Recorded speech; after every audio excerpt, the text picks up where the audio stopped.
is up, everybody? It's me, Jared, the official RCB Classic. So, in this video, got kind of a hodgepodge of some things for you guys. We got exterior walls going up, a couple more, and a bunch of interior walls.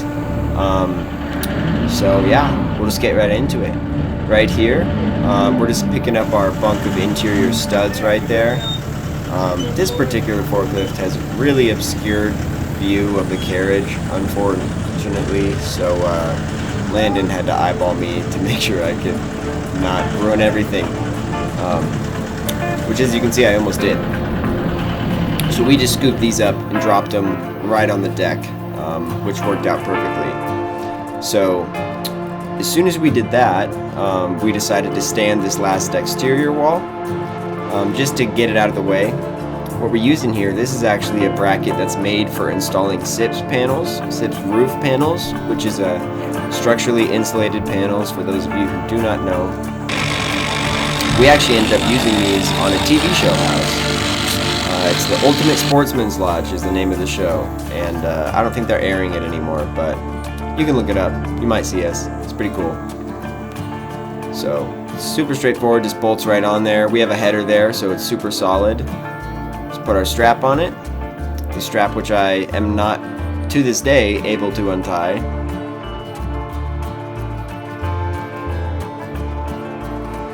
Hook it on there. And then promptly change your mind and hook it on there. Here we go.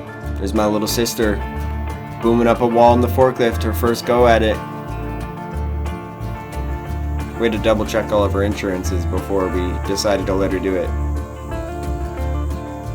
It's just a joke, by the way. We trust her.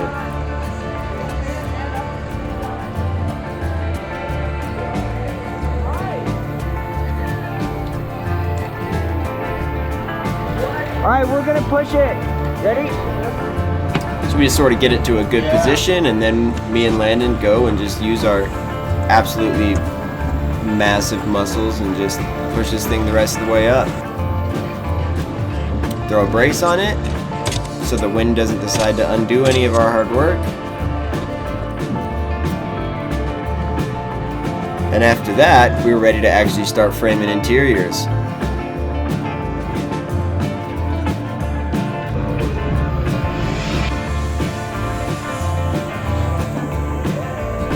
So we frame our interiors a lot like we frame our exteriors.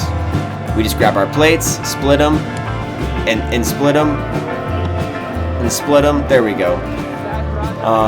We just grabbed this from our stack of wall plates. It's already laid out. It's already ready to go. I know everything I need for it, so I just grab my plates, spread them out, and I'm ready to go.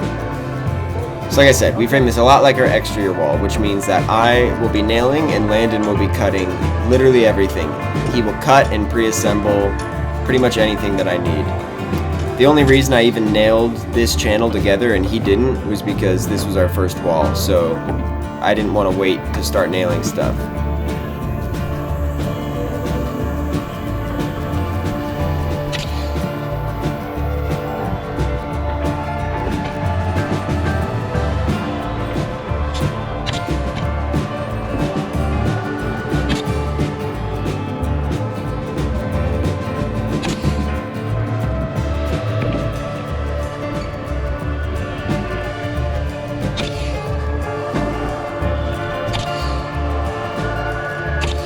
Hopefully you're not as annoyed by all the braces as I was. I actually ended up pulling them all out later in the day and decided I would just re-brace the wall later.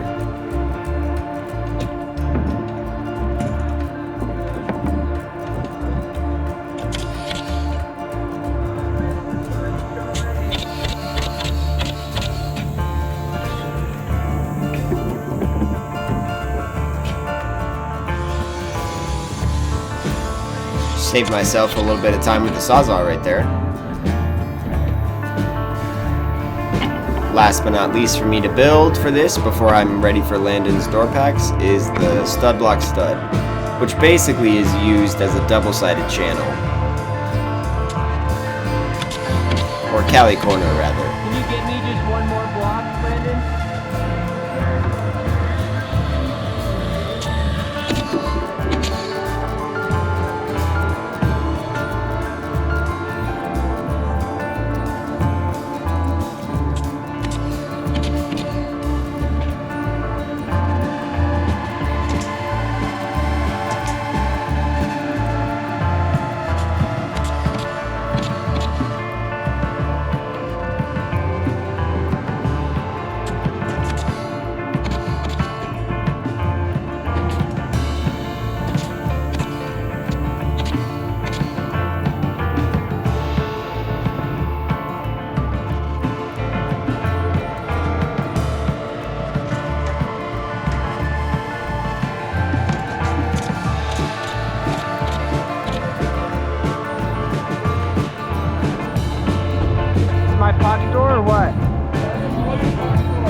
So I can grab my king stud trimmer packs, all pre-nailed with my top cripples.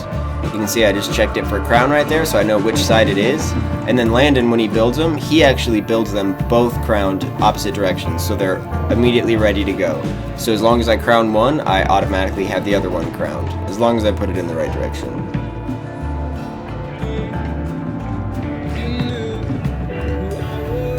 Here's a game to play while I build this wall. Guess how many, or rather count how many saws we have out on the floor. I'll give you a hint. I'm pretty sure it's more saws than we have actual laborers. Is that pocket or my regular? Okay.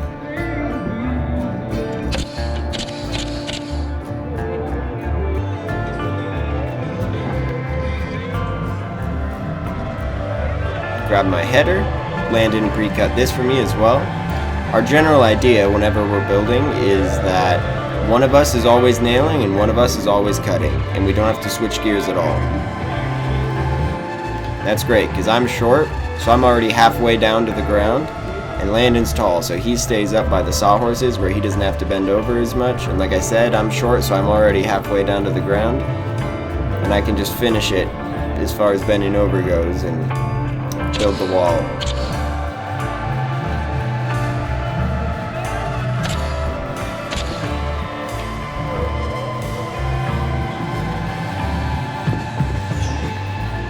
So something that I actually have learned just from watching these videos as I edit them is I actually wish I did my top plate before I nailed my cripples, because something you'll see with this wall and the next wall I build is the nails just push the cripple up a little bit and just gives you a gap. I mean, it's not the end of the world. I just end up hammering it and getting them tight that way, but that is a bit of time that's a little bit unnecessary if I were to just build the top plate first, and then that would keep the top cripples in place.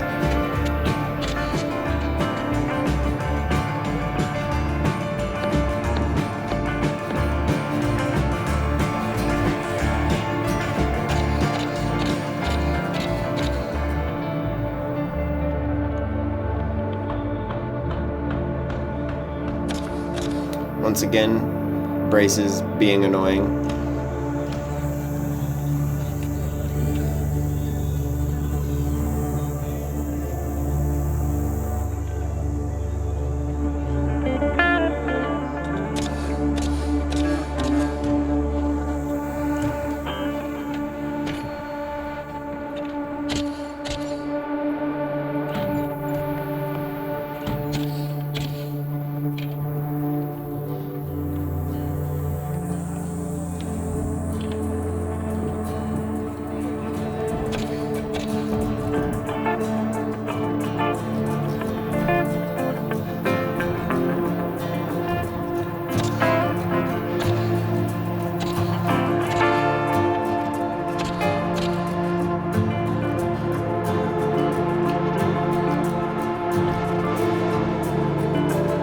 Finishing up my corner while I wait for my last set of king stud trimmers.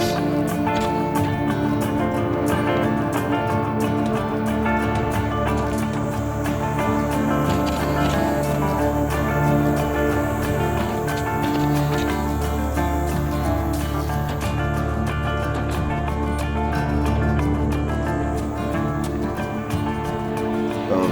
There they are. Same thing, I can just check for crown.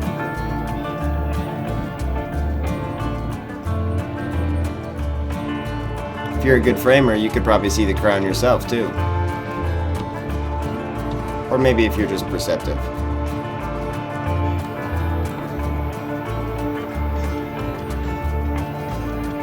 Same thing, crowned perfectly.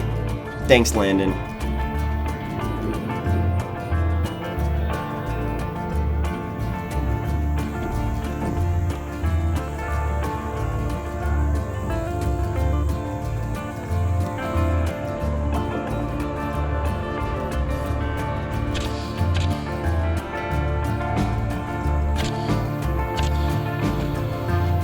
Behold, the bane of small cripples.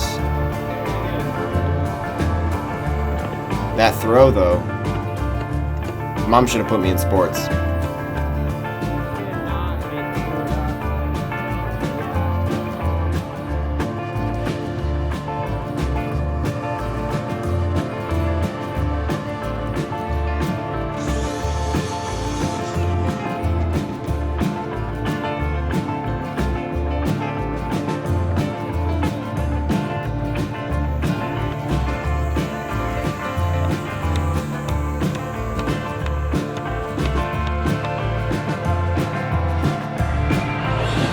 Here's something I like to do with my interior walls. I actually didn't do it with every wall. I actually just forgot to, but I did it with these first few.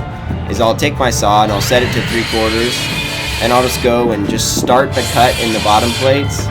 It's just kind of a simple thing that makes it a lot easier on you when you're sawzawing out the plates later, because you're pretty much halfway done.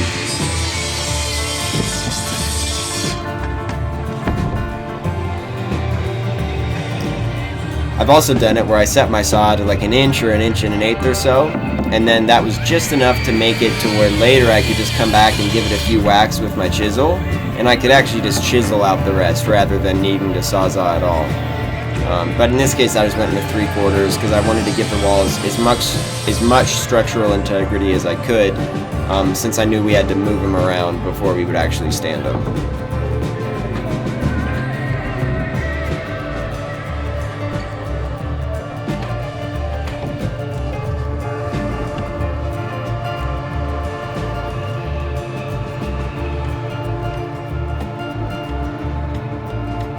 I like to transfer the label of my wall to the top so I don't lose track of what it is.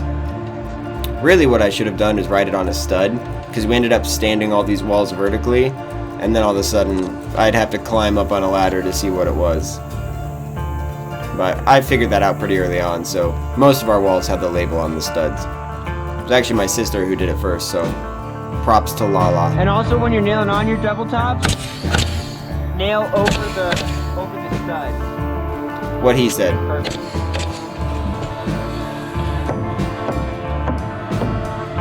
Double check your end studs if they're not hanging out, because that'll mess up when you go to join your walls together later on.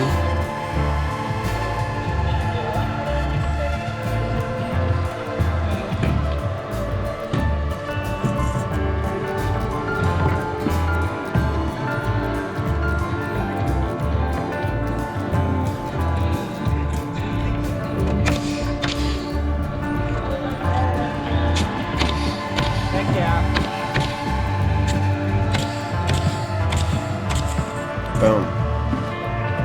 Another wall done. Get this guy. She's coming over.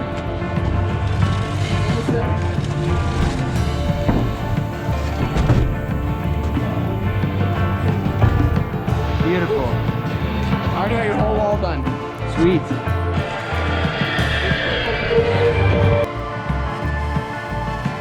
So this is a really good shot of our setup here. You see we got our bunk of studs on one set of sawhorses. We got Landon's sawhorses right beneath it. So he can literally pull straight from the stack. He's cutting everything and pre-assembling everything for us. So all that me and Laura are doing when we're framing is just nailing away and stacking those walls. This is a pretty small floor plan, so we tried to build as many as we could and stack them to the side before we stood any, so that we weren't losing the space we needed to actually build them in the first place. So that's kind of why we did it that way.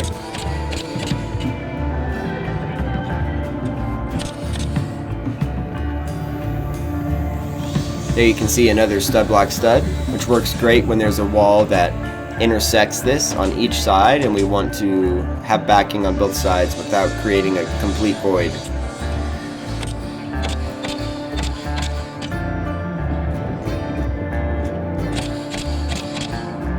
You might recognize this footage from my raw footage upload I did of just interior wall framing. As I was editing, I thought it was a pretty good clip, so I just decided to upload it a little bit early just to kind of give a sneak peek, I guess. And I know a few of you guys prefer just the raw footage, so I'm trying to keep everybody happy here. Plus, I don't have to edit those, which makes me happy too, so. The only people it doesn't make happy is the copyright people, because you can hear the radio. But not in this version. Nice try, YouTube.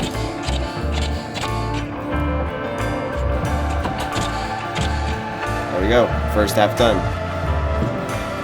Landon's got all my top cripples cut. Ready for this? It's really satisfying. Here it comes. Oh yeah, that's what I'm talking about.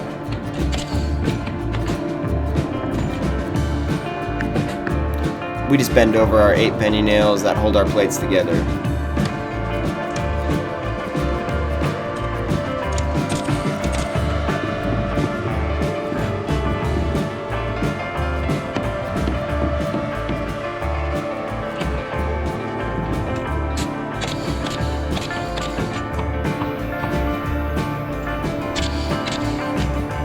Same thing, I wish I nailed my top plate to the king stud trimmer on the other side, because that would have kept my cripples nice and tight and I wouldn't have had to worry about any tiny gaps.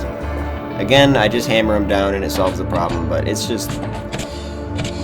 I could have saved probably a total of maybe 2 minutes of time, which, hey, 2 minutes of improvement, I'll take it. This is a 5-minute video.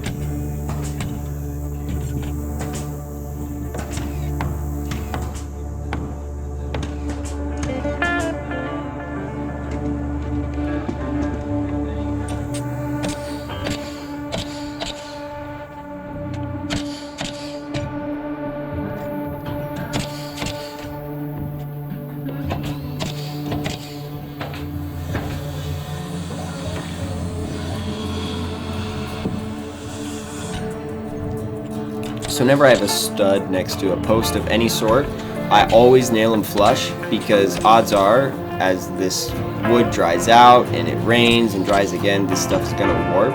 So if they're next to each other, I'm just might as well put something there to keep them flush, because in the past I've been like, they don't need to be connected, so why should I waste the nails?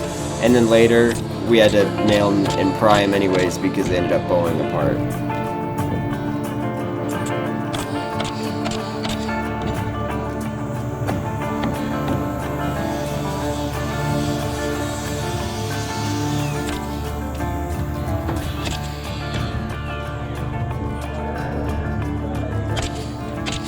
When will I learn?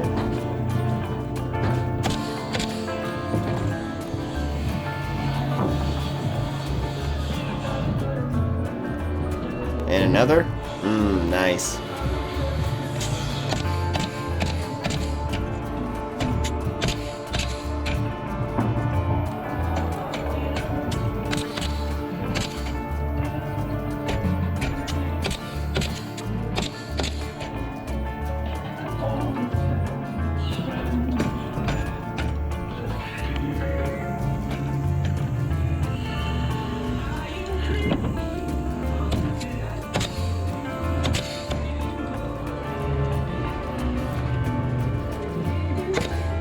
I love braces.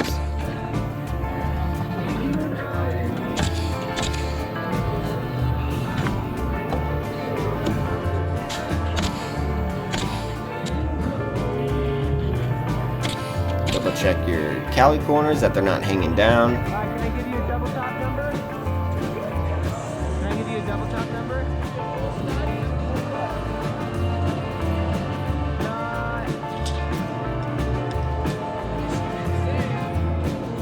This one go like 4 foot 3/4.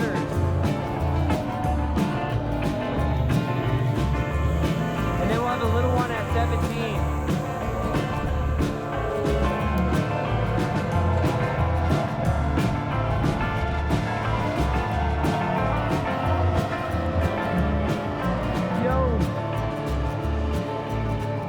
Boss man, aka my dad. Hi, Dad. You did wrong.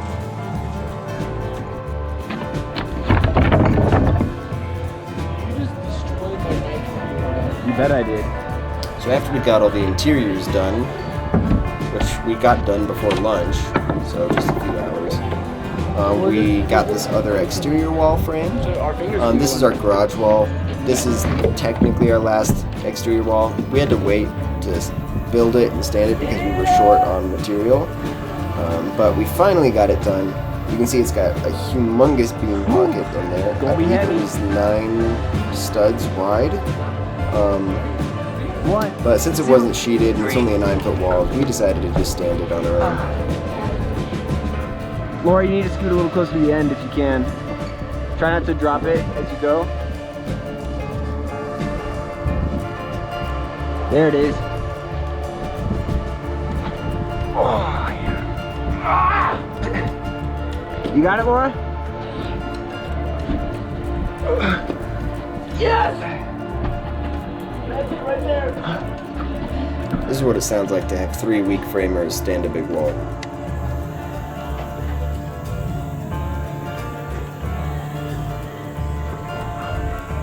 Fits together nicely.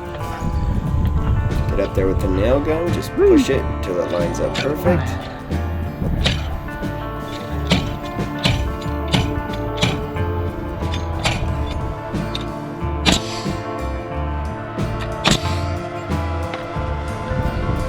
to this house, I actually am really starting to like having angles and framing. Spoiler alert, we end up framing the floor above it, and just framing those joists and that connection with the 45-degree angles was just super satisfying. Got a little brace action on there, nothing special, just a little angled stud.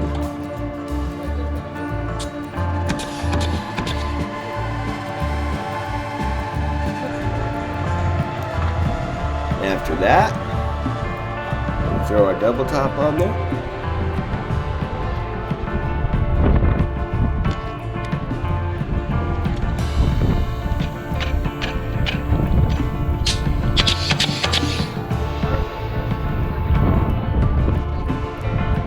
Yes. 5/8. Not bad.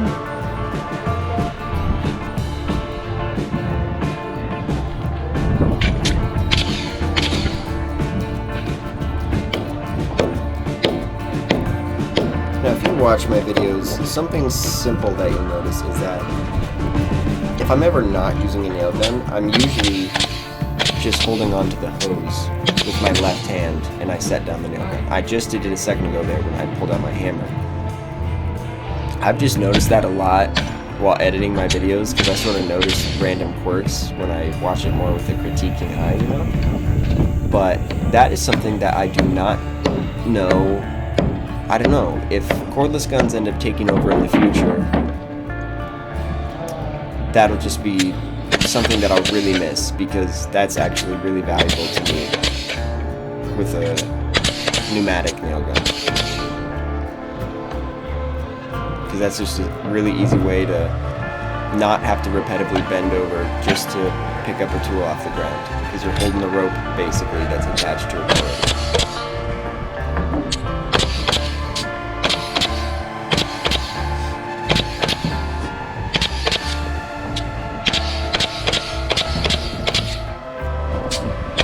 Had a plate break in the single plate under there, which is why I did 3 nails on each side. There it is again, using the hose to my advantage.